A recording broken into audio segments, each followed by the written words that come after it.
Hello and welcome to the Geological and Fossil Hunting Expedition of Southwest Queensland. We will be travelling by car over 1500 kilometres and we will be making 7 stops along the way. Some to fossil beds where we will try our luck at finding fossils and some to amazing museums as well. So you may be wondering where we will be going. So our first stop is at a World Heritage Area where the primary focus will be of mammals, but there's many fossils of different types of animals as well. But the majority of our travels will be mostly focusing on dinosaurs. Come join us and see what we will discover.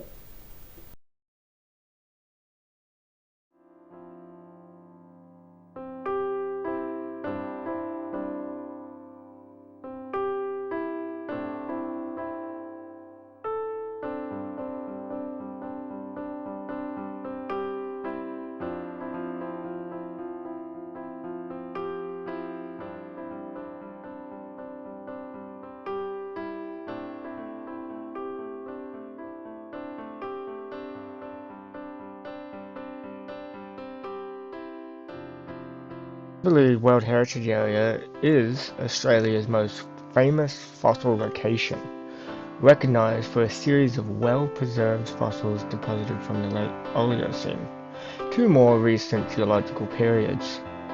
The environment that was once a very wet rainforest that became more arid as the Gondwanian landmasses separated and the Australian continent moved northward.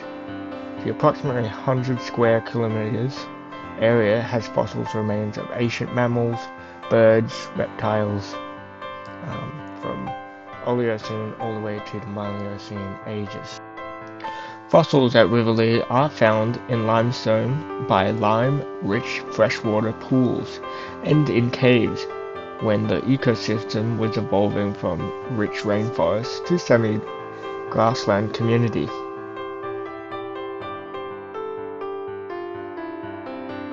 Moving on now, we'll be taking a drive through to our next stop, which is at Eromanga. This small town in the outback is famous for its dinosaurs and for the fact it is the furthest township from the sea in Australia. The Eromanga Natural History Museum is located a short drive from the town. Here, we will learn about the technological preparations for fossil extraction and preservation.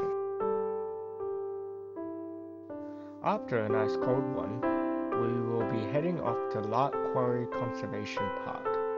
Here, we will be further adding important knowledge to our paleological toolkit by visiting the site of the world's only known dinosaur stampede. Around 95 million years ago, Lark Quarry was part of the Great River Plain, with sandy channels, swamps, and lakes brimming with freshwater mussels, lungfish, and crocodiles.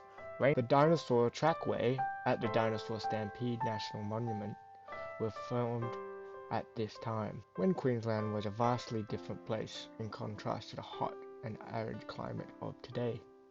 It was at this setting that a herd of at least 150 small two-legged dinosaurs came to drink at the water's edge. Now, we'll be heading to one of the most exciting and most productive research centres into dinosaurs in the country, called the Australian Age of Dinosaurs.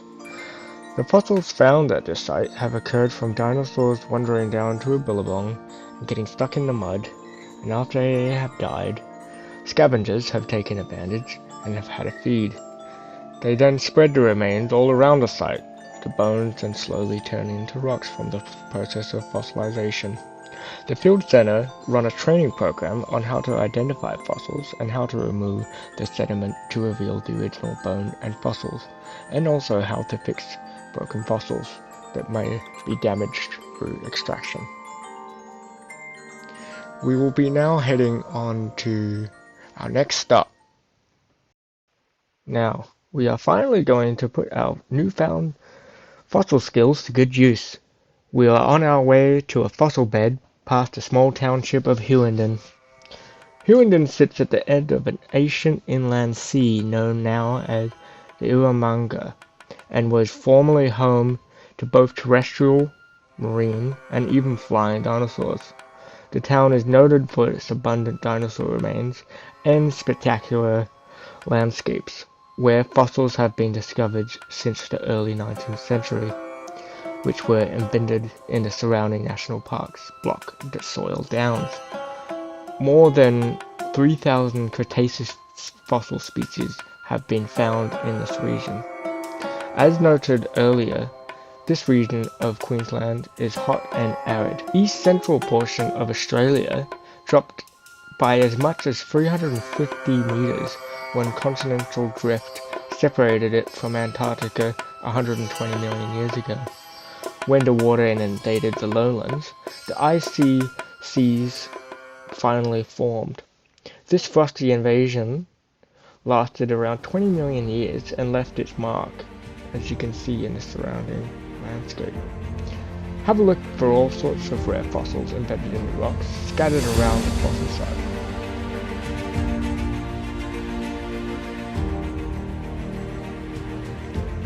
We are now on our way to a very special and sacred place for the local Aboriginal people of this region. Porcupine Gorge National Park is a unique area of the Savannah Plains with a dramatic sandstone gorge cut deep into its interior.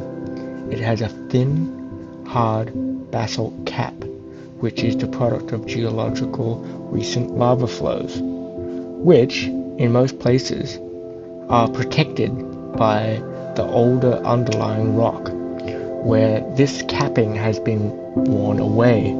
The scouring action of waterborne particles have excavated a deep chasm into the softer sandstone.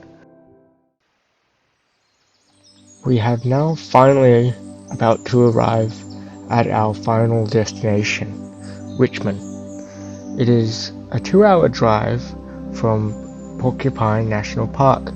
Luckily for us, there are 2 main fossil beds free for the public to use. Unlike our first stop, where we would find comparatively young mammalian fossils, at this site you can uncover fossilized fish, squid, shark tooth, bivalve, or giant marine reptiles, which are much older. I have carefully considered the potential education and touristic use for all 7 sites of the Geological and Fossil Heritage Trail that I have proposed, and given that each location is based over hundreds of kilometers apart, this is a very difficult challenge to do. So I've given a bit of an average over each site. So in total, I've come up with 23 points.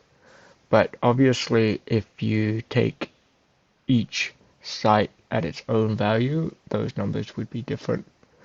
Given the nature of the proposed sites, and impractical to actually give each site a potential education and touristic users. So again, I have decided to give an average of T3. This sadly brings us to the end of our 1500 kilometer journey across this ancient land. I hope that anyone who completes this journey will not only find this amazing fossils, but learns and appreciates the deep history this continent has to offer. And thank you for joining me.